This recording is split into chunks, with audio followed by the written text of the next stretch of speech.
I took a road trip through Pakistan and I'm sharing every single day, and today is day 4 in Old City, Lahore.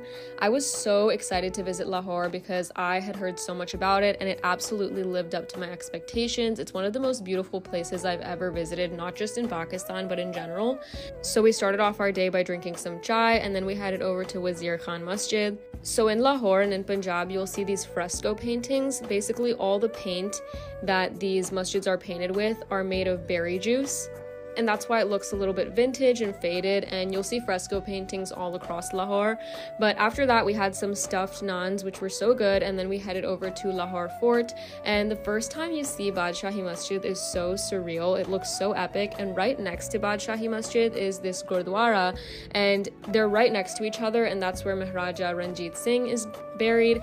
And it's like the most beautiful display of like Sikh Muslim unity that used to exist in Lahore. And then we also checked out